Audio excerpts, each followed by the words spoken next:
What is up, YouTube? It is Lion here, and today we are talking about the August 10th, 2021 patch notes for Gods Unchained. It is patch 0.38. There are a lot of exciting changes to talk about, so without further ado, let's jump right into it.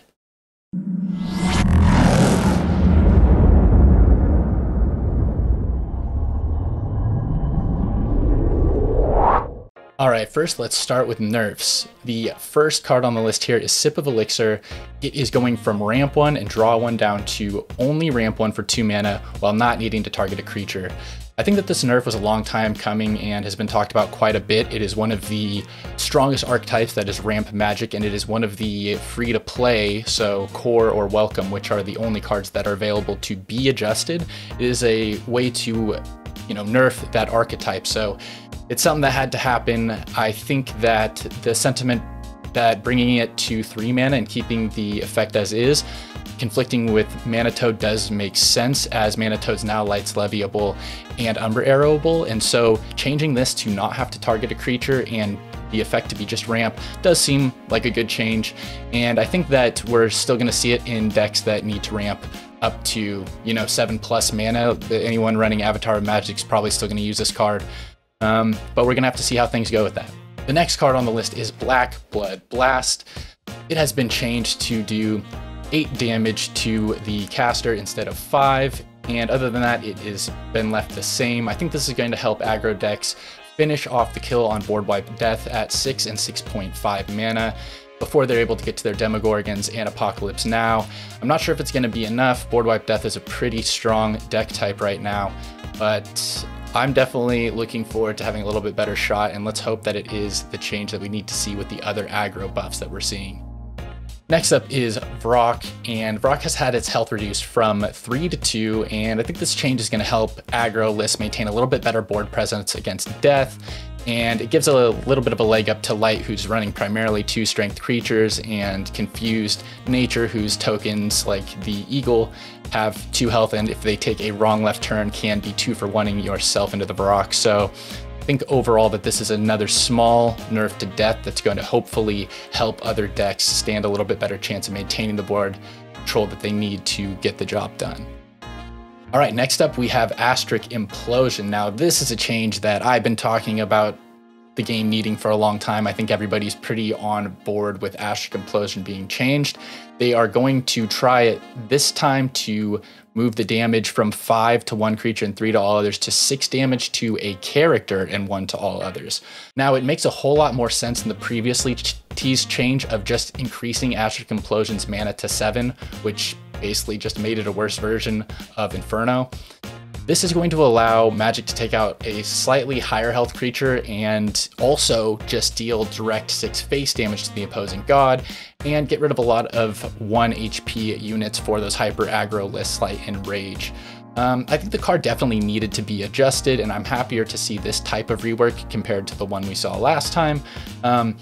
Realistically, Ramp Magic can regularly get up to 6 mana the same turn other decks hit 5, and there's typically nothing you can do to play outside of boarded creatures and survive the board clear. So yeah, I think that this looks okay. We're gonna have to see if it still makes it playable. I think that we're gonna just see a shift to Faraday Cage and Crystal Rain. So yeah, I don't know, unless you're gonna be changing to switch up and do face damage specifically, I'm not sure we're gonna see Astric Implosion on lists anytime soon. All right, now we have a big one. Vanguard Axwoman, who had a good run. Vanguard Axwoman will now be trading stat lines with the warrior card Tavern Brawler.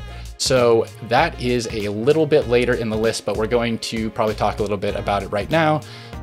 War will be gaining the card we knew as Axwoman as Tavern Brawler, while the neutral staple is going to be changed to a 2/2 for 1 with Blitz. Now, this may be an unpopular opinion, but I do think that this is a good change. Yes. I think that when you see a card with this much meta presence, you really have to consider the balance. There are so many 1-drop cards that simply cannot be played due to the Axwoman response, and it's in every single list. So this is going to open up a lot of possibilities to play 1-mana cards and other 2-health card options that previously just didn't have a chance to be played. So I'm excited to see what this opens up, and hopefully we're going to see more decks and some of those lower cost, lower health creatures become a little bit more prevalent. and maybe good old Balthazar will even see some play, but probably not. Blind Martyr is getting a little bit of a change. It is bringing its attack down from 1 to 0. It's an already extremely powerful card, and I don't think that the 1 attack on it is going to change how much it's played. I think it's still going to be exactly where it was. If you look at the recent changes allowing 0 attack creatures to attack, you can still trade it in. So as long as something has more than 2 attack on the board, you can trade your Blind Martyr in to get the health buff. It's just not going to get any sort of advantageous board situation out of it where you can, like, you know, run into something that has higher attack and only 1 health left to give any more advantage where Light's already pretty strong at establishing board. So I think it's going to be a fine change. I don't think we'll see any change in the effectiveness or use of Blind Martyr for the most part. Next up is Canopy Barrage. Basically, they are just changing this from choose to it does 4 damage randomly to a target. I don't think that we're going to see much change come from this. I think that the option, you know, if you had a board where you could kill everything or 3/4 of the creatures with only 2 damage, then you could gain a little bit of health, but really the 4 damage option is where the card value is at. So I think we're not going to see much change here. All right, so next we have Fleshbind.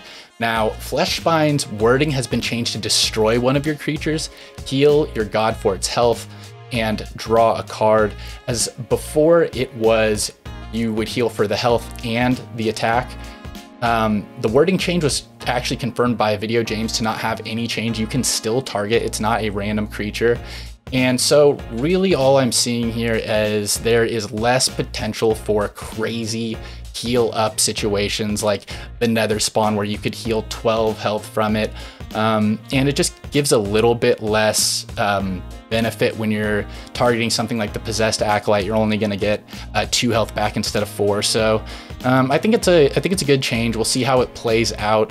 One thing I really have been thinking about with this is, does it change Neff, or does it make it even better? Because I think Alamir even talked about it would be better if Fleshbind only took the health because you wouldn't have to worry about overhealing out of Neferu's range. So with this change, it could just be a buff to that Alamir Soulburn style of play. So we'll see if this ends up being effective or doing the opposite of what they intend.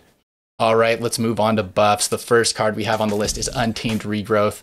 Untamed Regrowth got a small alteration, which now also gives Confuse to your own creatures, giving it a, you know, fairly big potential value gain when paired with Gloam Druid.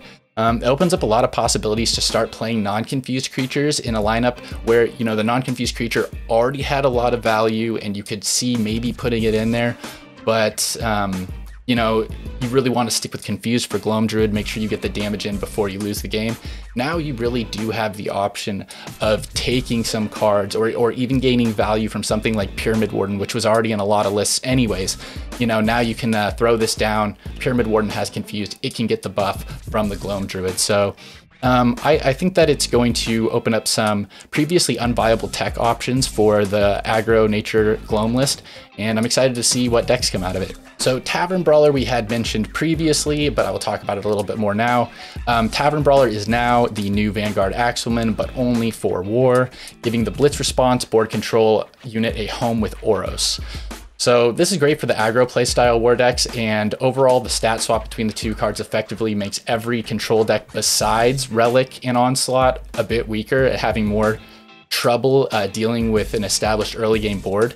So I think that this is overall a good thing for aggro, but I am a little bit worried about the power increase from this change and some other changes for Onslaught and Relic control. So yeah, I overall do think that is a good change. We're going to see a big benefit to Enrage and aggro style decks from war in general, but we're going to have to see what happens overall.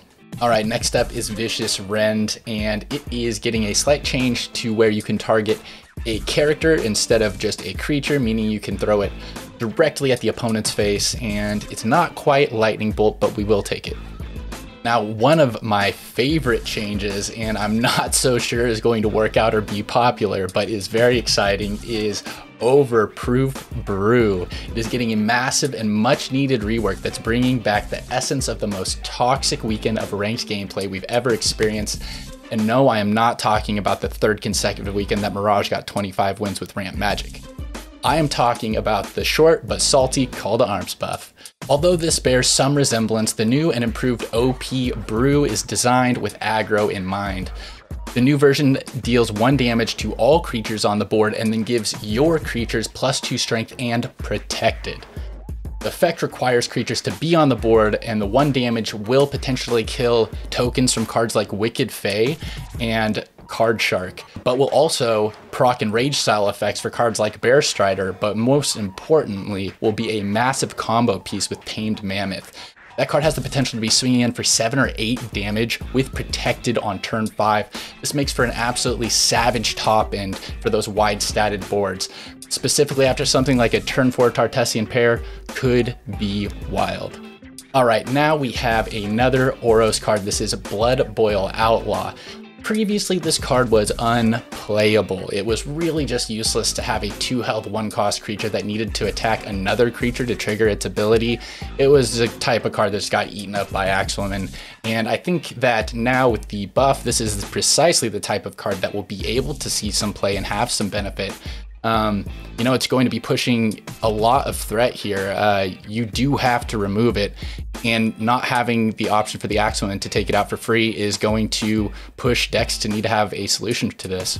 The next one I am really unsure about, but Vampiric Skull has been changed to remove the burn from it, and it lets you target the 3 mana or less cost creature that you pull from the void and gives it Soul List. So initially, I'm a little bit worried about the effects of this card with Board Wipe Death and Khopesh. I don't know that deck archetype or the deck play style well enough to know if that essentially opens up an easy combo that, you know, previously wasn't that, or helps enable a combo that I don't know about. But that's kind of what I'm worried about. Board Wipe Death does not need to be any stronger than it already is. That being said, I do think that this is a good change because the card really wasn't playable. The only time it was played was because it was in the Sanctum. So it's hard to say what to expect exactly out of this card with the interaction, but I think it is going to lead to some really cool deck discoveries. It's just going to take some time for us to figure those out and see what they are. All right, next up is Green Giant. It is getting a little bump in strength, bringing it from a 6/8 to a 7/8. And I don't feel like this will have a, no, please don't say it, giant impact on the playability of the card, but I do think it will make it a little more desirable with the bump to the stat line. Last on our list of buffs is Epiphany, and it's getting what I'd say is my least favorite change out of what we've covered so far. They're bringing the mana cost down from 6 to 7, and otherwise the card's staying the same. I think that as far as balancing the card, it makes sense to give it a little bit more value, bring it more into a playable range. But at the same time, I just think that the slight variation from what Astric is now doing makes it feel a little underwhelming. I'm not sure that, you know, it's the problem with Epiphany, maybe it's the problem with Astric Implosion. But I just don't know how much value there is in having 2 options to deal 6 damage to a character for 6 mana. It's a fair bit of overlap, and you know, for the free-to-play landscape, you don't have a lot of cards available to begin with. Maybe switch these 2 up a little bit. And it also kind of contradicts the point that was made of not making Sip of Elixir cost 3 mana because of the similarity to Manitoad. So, you know, I don't know if it's the problem with Epiphany. Again, I think it might be the Astric change that I don't like, but I think this should be looked at. All right, now we have the changes. So this first one's a pretty hot topic. It is Enduring Shield. So it's undergoing a rework that takes it from a tempo killer and a board clear tool to more of a situational board control relic that requires a creature on board to maximize its value. I do think that the shield now paired with a single frontline unit like Pyramid Warden is going to be a bit oppressive, and I think they're going to need to rethink how this interaction works. This change, though, does open up some new possibilities to leverage cards like Leviathan Hunter, which generates you a 1 durability weapon that could be used as a combo for Carnage Sweep. And it does reduce the impact of the new favor change, where hitting a god with protected does not give you favor. You do need to deal damage to them in order to get it. And I think that where Enduring Shield was at was definitely a problem with how strong Control War had become. And I'm not sure that this really addresses it fully. I don't think that the teams really learned the lesson from the Call to Arms nerf on how strong Protected is. And this is going to be not only a tool for aggro war, but this is going to be a tool for control war that I think is going to make establishing early game even more of a problem. I see a potential issue with Nock v Pillager happening. I see a problem with Pyramid Warden just being able to get protected on some of these key cards that already had so much power. So yeah, we're gonna have to see how this one goes, but I am excited about the potential to use this card with aggro style decks. I just do think that this is going to end up being a little bit too powerful. And again, the team's just undervaluing how strong Protected is. Next up is Anti-Magic Wards, the mana disruption card that we barely know and hardly play, but will be changing to give a card in your hand ward. This to me is a weird change. I guess it gives a little bit of a anti-control flavor to what it does already. I don't really see the usefulness exactly in this, but maybe someone else sees some value here where I don't. I think that the mana disruption play style isn't something that's really utilized, and maybe it just needs a good discovery for the deck to work out. But yeah, I'm not seeing anything that pops up for me right now, and I'm not really feeling compelled to throw this in any of my decks at the time. All right, now we have Auric Mage, which is gaining 1 health and 1 attack while losing backline and the ability, so it now can attack. And I think it definitely improves the value of the card and is a good setup to clear out hidden, wide aggro, heal up, and stabilize. With Leech before 7, you basically had the options of Nock V, and then you had to survive to demo before with Control War, and there wasn't a good free-to-play alternative. And so, making Auric Mage playable in this way, I think it's a good move. That being said, I think it's a little bit dangerous for Onslaught, as they already have a lot of options for, Nock V is just ridiculous on its own. And as long as you make it to Demogorgon, you're pretty much home free. So another tool here at 6, I'm not sure that this is necessary. I think in general, I'm just seeing a lot of warning signs and red flags for the level of power that Control Warrior is going to be at after all of these changes. That being said, if you do already have demos, I don't think that you would necessarily play Auric Mage here, but it is going to make the free-to-play variant of Onslaught a lot better, because instead of having the competing 7-drop cards with Hector, Demogorgon, and Strength in Numbers, it really just cleans it up and makes it a little bit easier to play the Auric Mage on 6, which will then lead into your Strength in Numbers on 7. And yeah, I think that it's going to give free to play a little bit of an option. That being said, you do kind of need to play that at 9 mana to gain value off the Onslaught, but it depends on how wide the board is. You can still play it, deal damage to everything on the board and Leech, and then, say it is a little bit later game. It's extremely powerful with Onslaught. So I think all in all that it's a decent change. I'm not sure if it'll really affect the more powerful decks that already have better options. So, this may just be a nudge for free-to-play Onslaught to be a little bit more competitive in the current meta. And now we have the Annoying Bureaucrat, which is changing from a 3/4 to a 5/4, and the card's effect is going to be changed to give an enemy creature at the start of your turn, discard a card, and remove this effect. So I'm pretty sure that we are going to see some more play out of this card, and I'm not exactly sure the deck that this falls into, because I feel like things that I've seen so far, it's either very heavily late game control with sleep and hand manipulation, or it's just hyper aggro.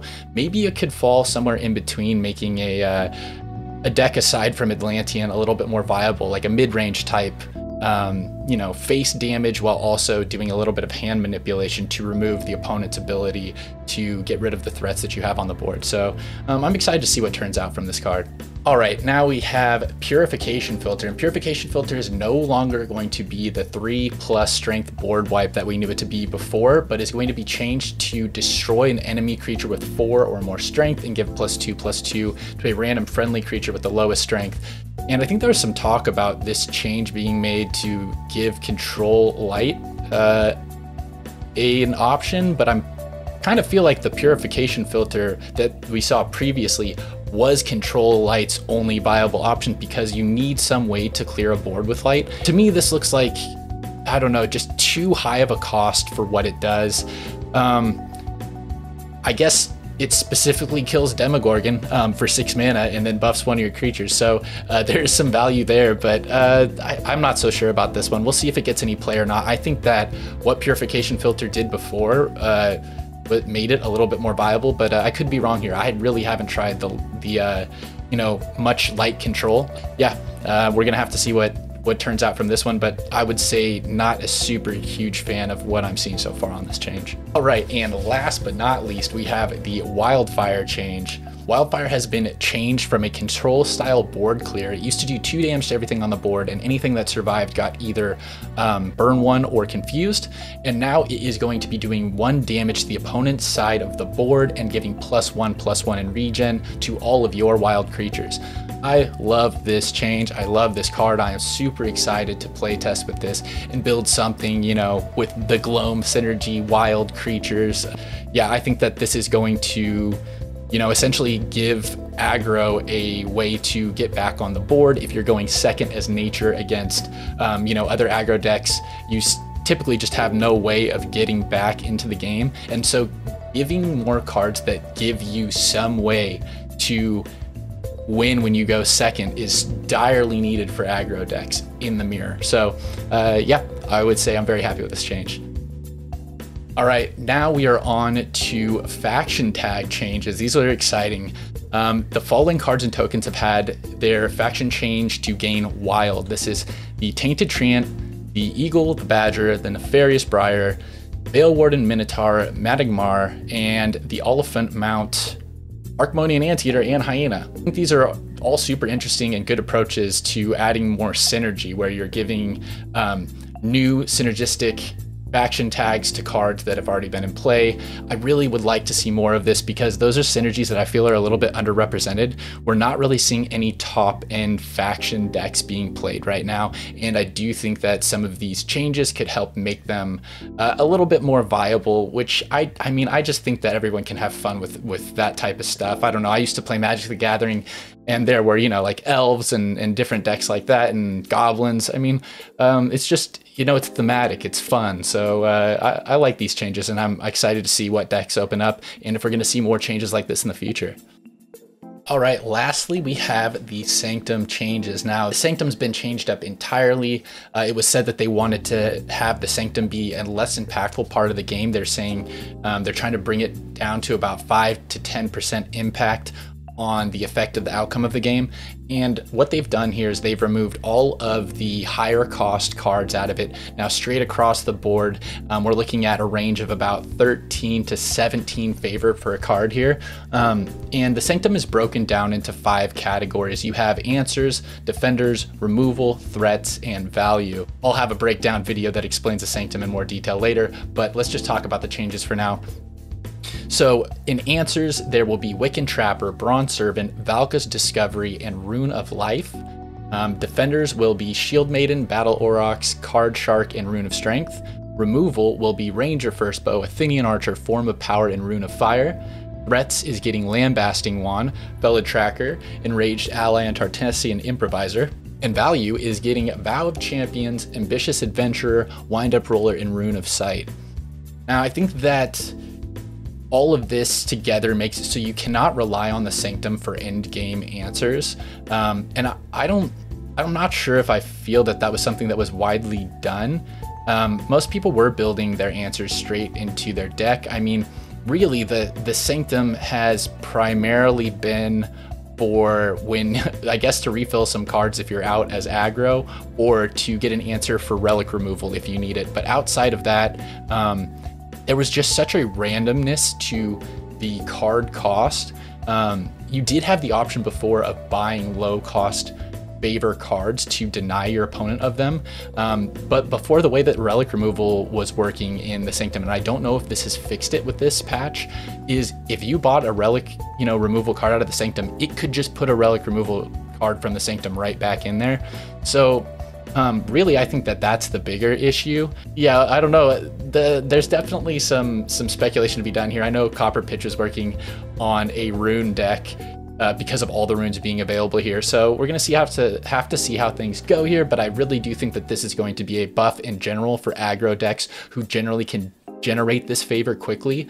And I think that I really am not so sure that some of those higher cost cards were that valuable. I think this might make the Sanctum a bigger part of the game rather than a smaller part of the game. So we'll see if this change ends up being the impact that they were seeking here. All right, and that is it for all of the changes in this GU patch 0.38. And generally, I am fairly happy with them. I think this is a good direction to go in. And now I know people are sitting there saying, Lion, you're just saying all these changes are good because you're an aggro player. And to that, I say, true. But that's not the whole story. I don't remember the last time that an aggro list did 3 back-to-back perfect rank weekends, and I don't even really remember a time in ranked weekend where aggro took up the majority of the top 10. It barely makes it in there. So, I mean, these changes are necessary. We have to have a healthier meta, and if we're ever going to play this game on mobile, we cannot have it be Ramp Magic, Board Wipe, Death, and Sleep Deception, you know, 25+ minute games. It's not viable. So while I don't think that you should get rid of those archetypes, I think making them less prevalent by actually, you know, challenging the control meta is good, and I'm glad to see the team making those balance changes. If you are curious about how this ends up affecting the top 10 meta, make sure that you check out the Professor's Monday Mythic meta videos. He makes great videos, and you can keep track on how these balance changes are affecting the meta and what's being played at the top levels. There will be a link to that down below in the video description. All right, that wraps up my balance review for patch 0.38.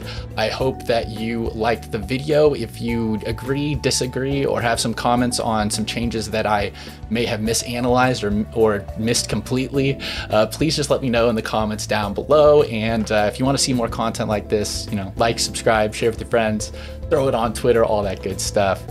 Until next time, it's Lion with the 0.38 patch notes for Gods Unchained, and we will see you next time.